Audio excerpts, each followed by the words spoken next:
Welcome back to New World Next Week. I'm James Corbett of CorbettReport.com. And I'm James Evan Pilato of MediaMonarchy.com. Imagine walking into a clinic for help and being told you've got a cave to the devil on your shoulder.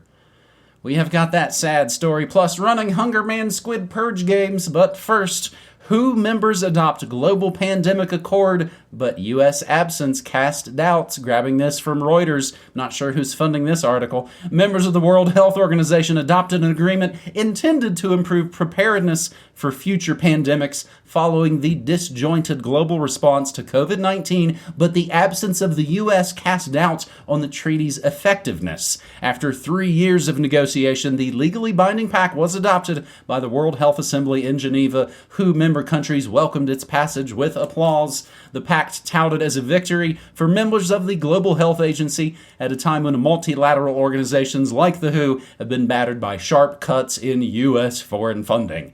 The agreement is a victory for public health, science, and multilateral action. It will ensure we, collectivistly, can better protect the world from future pandemics threats, of course, says Tedros, the head of the WHO. The pact aims to ensure that drugs, therapeutics, and vaccines, not clean weather, water, and the sun, and exercise, are globally accessible when the next pandemic hits. It requires participating manufacturers to allocate a target of 20% of their vaccines, medicines, and tests to the WHO during a pandemic to ensure poorer countries have access. However, U.S. negotiators left discussions about the accord after President Donald Trump began a 12-month process of withdrawing the U.S., by far the WHO's largest financial backer, from the agency as soon as he took office back in January. Given this, the U.S., which poured billions of dollars into vaccine development during the COVID pandemic, would not be bound by the pact. And WHO member states would not face penalties if they failed to implement it. Where does this become a legally binding pact? It's just, what, big money making for the pharmaceutical places? That's the main thing that'll be brought through. U.S. Health and Human Services Secretary RFKJ slammed the WHO in a video address to the Assembly, saying it failed to learn from the lessons of the pandemic with this new agreement. It has doubled down with the pandemic agreement, which will lock in all of the dysfunction of the WHO pandemic response. We're not going to participate in that. The deal was reached. This is kind of the funny term. Slovakia didn't like this thing, but Slovakia said, I'm calling. Show me your hand. In the poker game, it's like, I'm calling. They called for a vote. As its COVID-19 vaccine skeptic prime minister demanded that his country challenge the adoption of the agreement, but 124 countries voted in favor. No countries voted against, because you don't want to get punished or, later down the road, there'll be some retribution.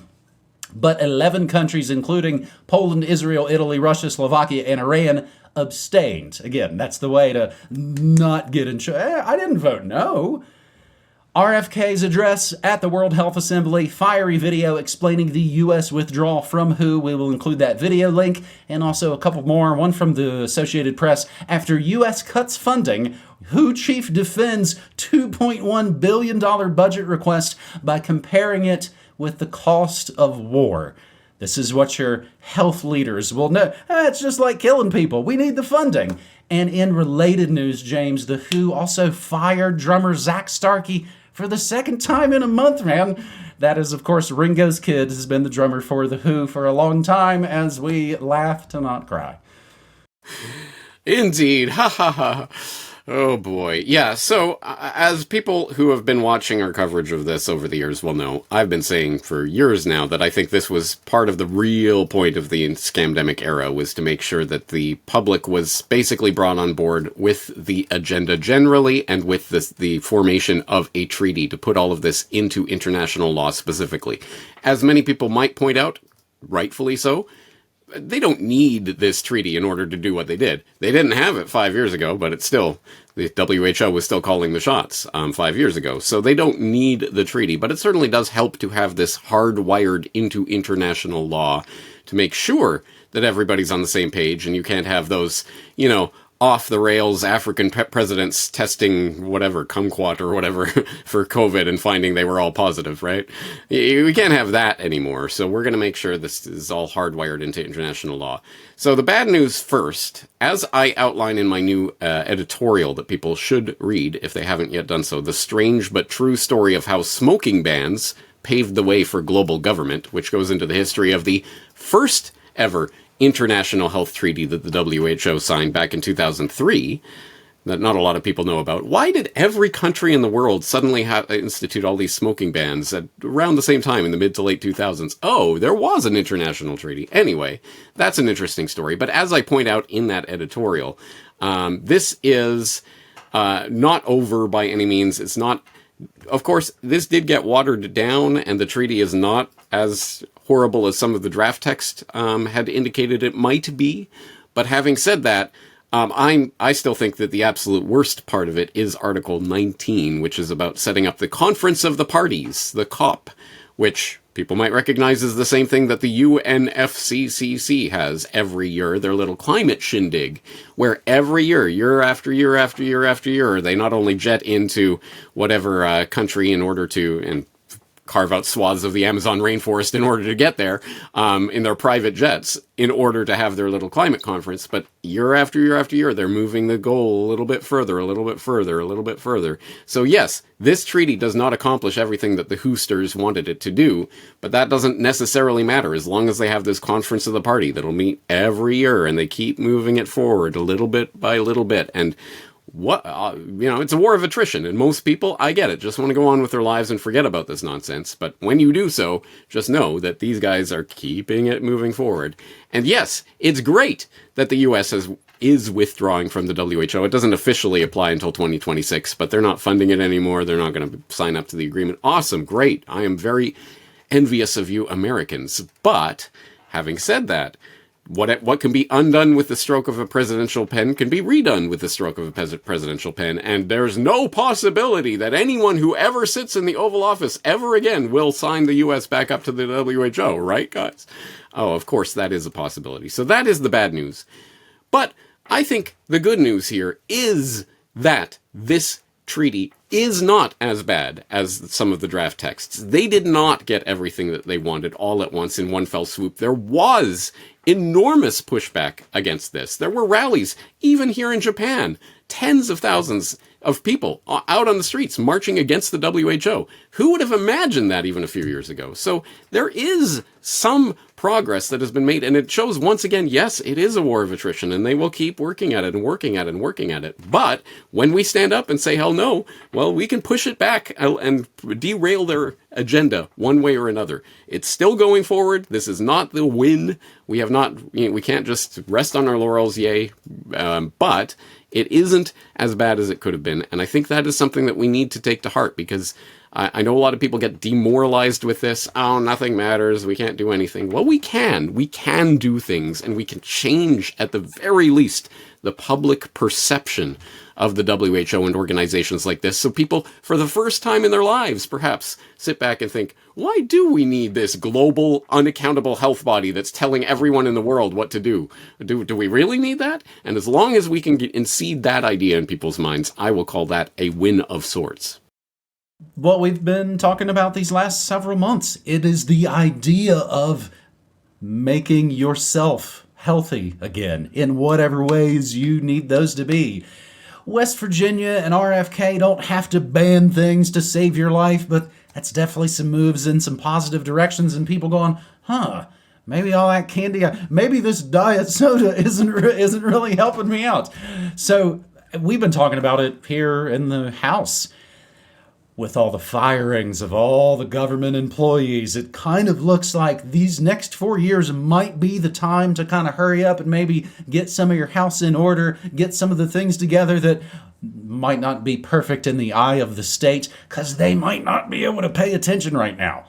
But of course, yeah, in 4 years, who knows who else is going to come back in. I mean, maybe we'll have the J.D. Vance memes that'll go on forever. Maybe Thomas Massey, and again, some of these good idea guys can kind of push some stuff.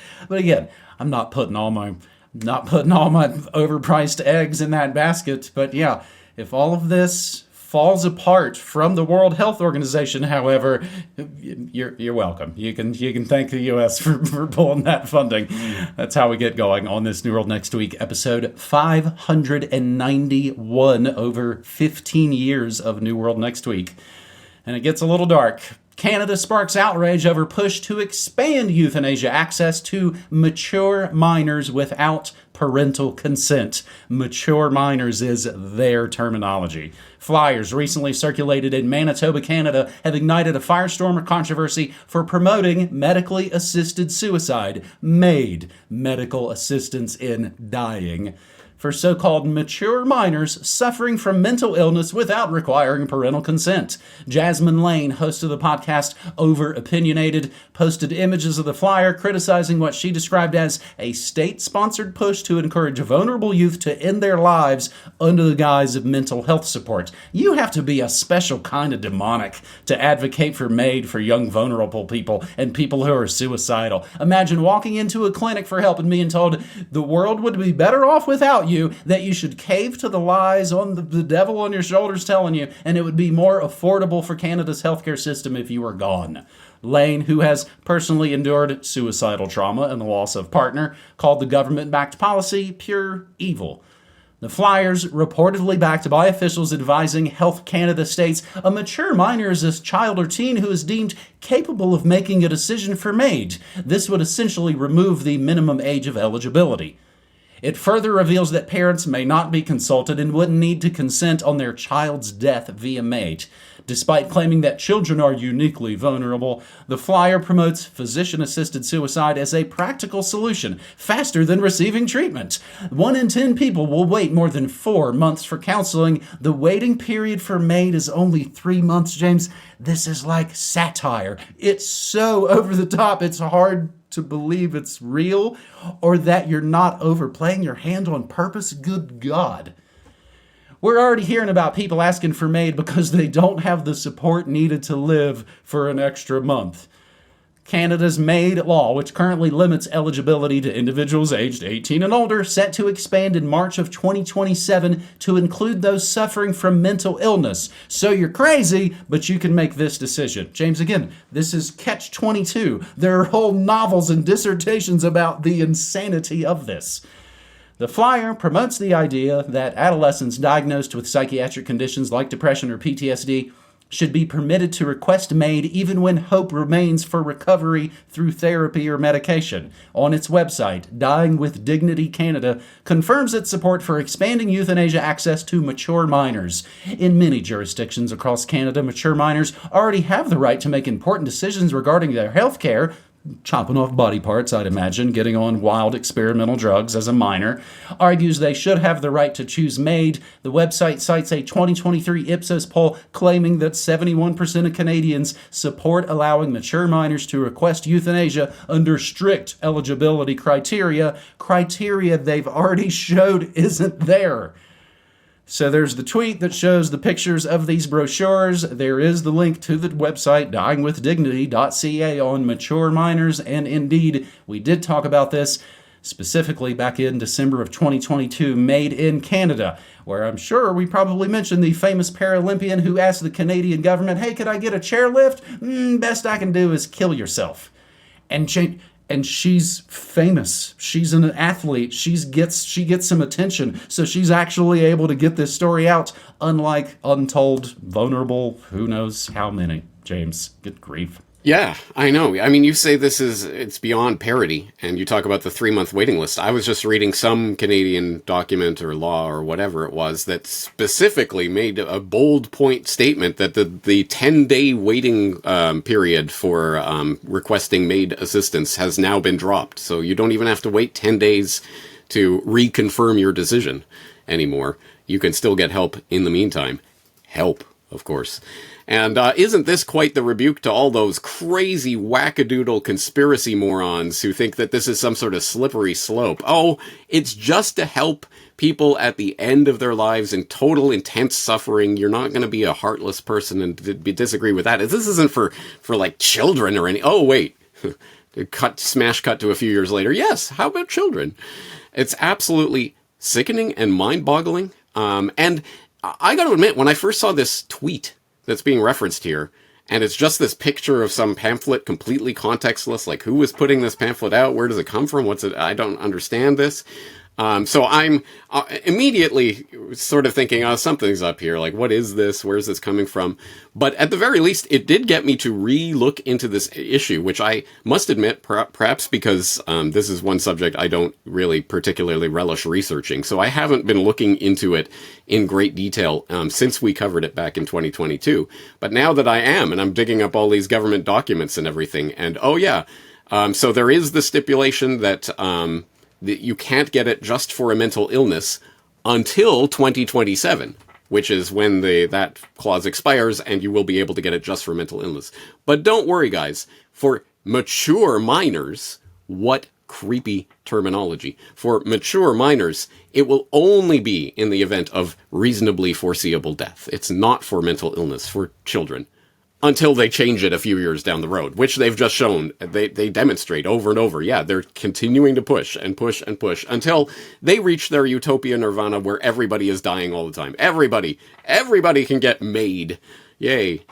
Absolute sickening nonsense and craziness. And the more that I'm reading into these documents and things, this 2022 or 2023 special committee that was advising the Canadian government on this, talking about mature minors, but their only quibble with this was, well, there's systemic racism against Indigenous people, and we haven't consulted the Indigenous youths about whether they want to die yet, so we should probably do that before we extend this too broad. Like, that was their only concern about any of this. Madness. Crazy madness. And I'm just wondering about, because when people follow the links that we're providing here back to the Mature Minors page on Dying with Dignity Canada, you'll see their claim that 71% of Canadians support the possibility of mature minors requesting MAID. Where are they pulling these numbers out? Of course, from an Ipsos poll that was sponsored by Dying with Dignity, so it's like one of those polls where they just engineer the questions to get whatever response they want, but I don't know. Maybe I just hang out with different people, but I don't know any of my Canadian friends who are clamoring to let children kill themselves. But here we are, 2025, folks. I don't know what else to say. And they're calling people on their list. So they're calling the choir to see, do you like this hymn? Oh man, I love it. It's great. So yeah, Canada did really well with, what is it referred to as the forgotten generations? Hey, sorry we kidnapped all your kids and tried to raise them as white, because that worked out really well. So I'm sure consulting with tribal populations again will work out well. Again, and they think they're part of the resistance. They think they're part of the underground movement, as again, we've said these many, many years, when you have giant multinational corporate political funding, you're not the underdog. James, there's a skit from the late, great Trevor Moore many years ago about a corporate boardroom trying to come up with the idea for kid beer. And it's just the ridiculousness that we are well beyond parody at this point. As we move to our third and final story, Homeland Security considers reality show pitting immigrants against one another for citizenship. Is this the funnier, lighter story, James, or is this actually even darker for our third and final story? The Department of Homeland Security, of course created after the catalyzing catastrophic events of 9/11, considering collaborating on a TV show with the producers of Duck Dynasty that would pit immigrants against each other in a contest to get their citizenship fast-tracked. A department official confirmed this May 16th. DHS spokeswoman Tricia McLaughlin initially denied the idea, first reported by Daily Call, denied that it's even being considered. This is completely false. Daily Mail's reporting is an affront to journalism, blah, blah, blah. In its May 16 report, however, Daily Mail said the idea is for real and is outlined in a 35-page program pitch put together in coordination with the DHS secretary, said Rob Warsoff, a writer and producer known for the popular A&E reality show about the Robertson family of Louisiana and its duck hunting empire. They're shooting the ducks. McLaughlin said DHS receives hundreds of television show pitches. See, and isn't this interesting? The government says, no. But of course, their partners in media and propaganda go, yeah, it is. We do this crap all the time. McLaughlin said DHS receives hundreds of television show pitches a year, including documentaries involving border operations with ICE and the Border Patrol, white-collar investigations by Homeland Security investigations. Each proposal undergoes a thorough vetting process prior to denial or approval. This pitch has not received approval or rejection by staff, but they note that the proposal is in the very beginning stages of that vetting process, but it doesn't exist. The proposed series, James, is called The American, the original title for Citizen Kane. I will, of course, include the link to Film, Literature, and New World Order, Episode 14, Citizen Kane. Named, however, in this case, after the train, not Snowpiercer, the train that contestants would ride around the country competing in regionally specific cultural contests, like log rolling in Wisconsin. All the Americans have done that. It said it would end in a grand finale with the winner getting sworn in as a citizen on the steps of the Capitol, hopefully on January 6th.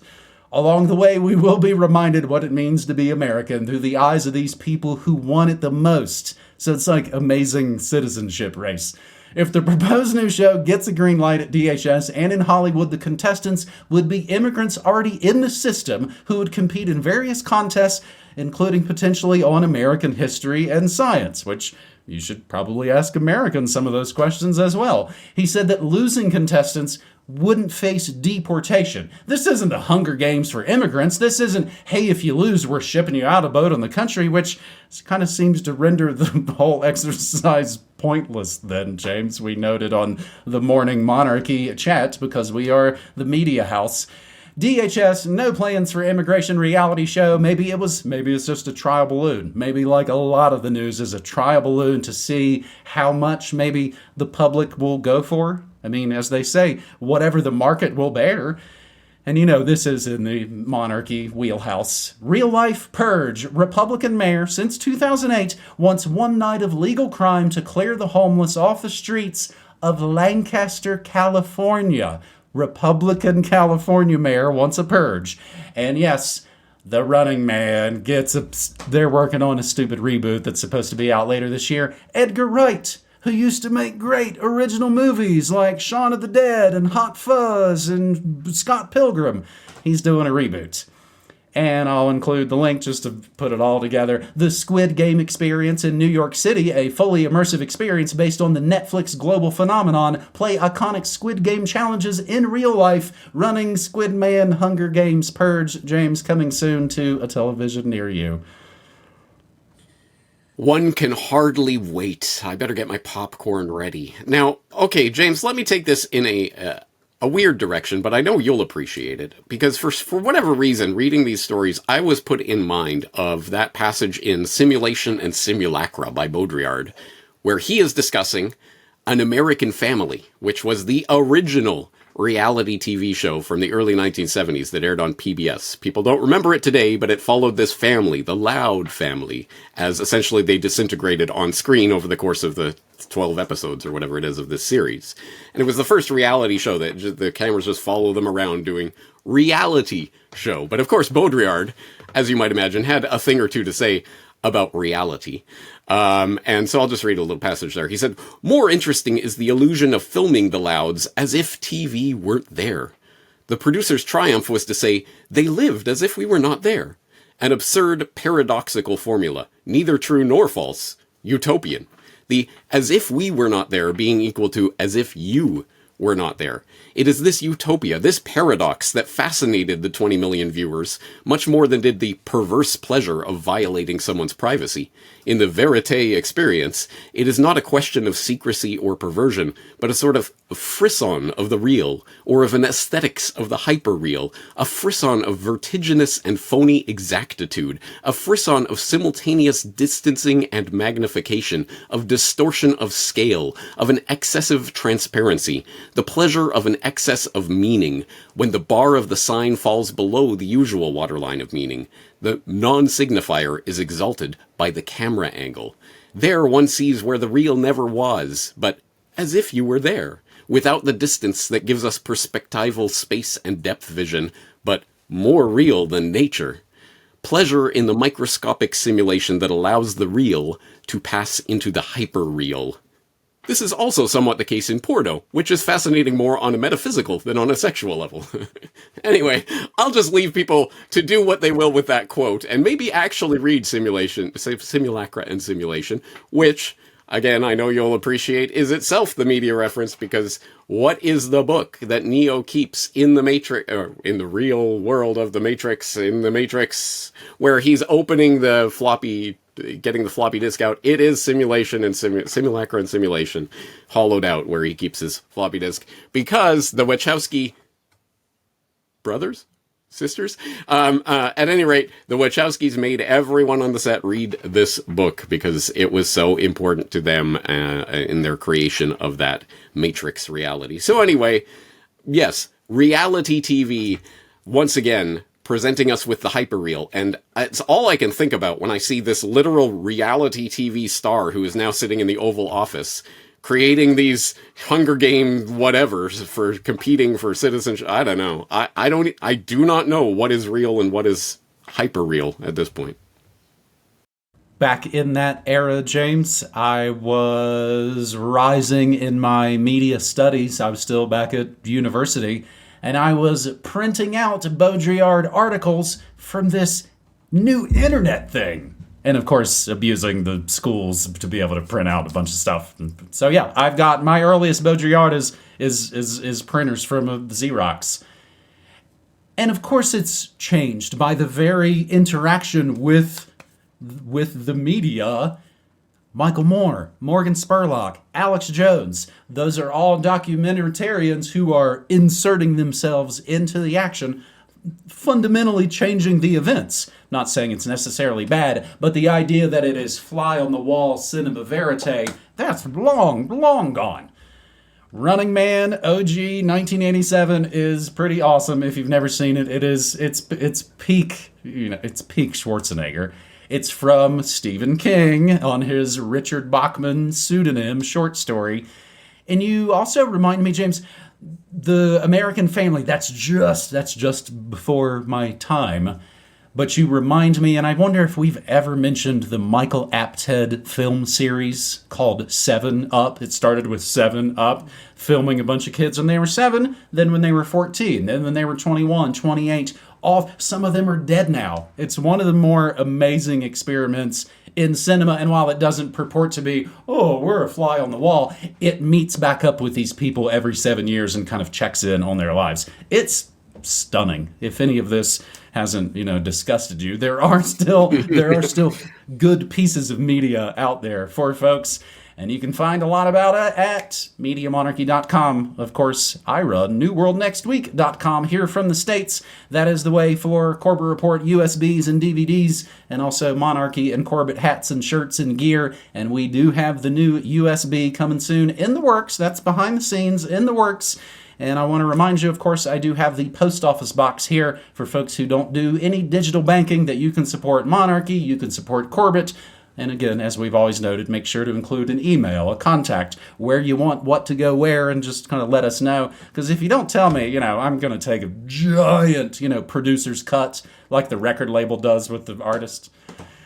I also get to play the exclusive audio of these New World Next Week episodes before I publish them, before James publishes them. I air them on my stream. And that is Thursday mornings at MediaMonarchy.com/listen. And a little deprogramming note, James, next week is the giant Memorial Day holiday week in the States. Now, of course, Monday is the actual holiday, but I'm going to take a little bit of time off and need a little break. Because again, when you work regular schedule, you don't have time to go do all the other regular normie things that you might have to take care of in your life, things that are expiring and need renewal, and things I need to go out and, in the real world and actually take care of, James. So a little bit of a break next week. What are you going to be up to? Celebrating Memorial Day. To be honest, off the top of my head, I don't even know what Memorial Day is. That's how non-American I am. It is for those who have died in our So it's many. Remembrance Day. Okay. It's basically Remembrance Day, but it's for all the wars. It's anybody Right. who ever did anything in a war and died. It's Okay. for that. Not to be confused with Veterans Day or some of the other days. Right. Yeah, okay. Now you're confusing me. Anyway, It's really the way the holidays roll out here in the States. We get a few at the beginning of the year. You get MLK. We get a little bit of those. But really, this Memorial Day is one of the first, like, yay, we get a kind of a big holiday here in the States before the summer. meanwhile, here in Japan, we just have all these made-up holidays that I don't even understand. Sea Day and Sports Day and stuff. Like, I don't know. Is it a day off? Well, not for me. Is Sports Day, is that in October? You're putting me on the spot. It might be in October. Yeah, You might have had to go do Sports Day while Cassie and I were there visiting. That was maybe one of the few things. Like the kids do a Sports Day thing at their school. Yeah. But that's different than the public holiday. Yeah, well, jeez. All right, brother. That is New World Next Week, episode 591, man. All right, awesome. Take care. See you in 2 weeks. All right, take care.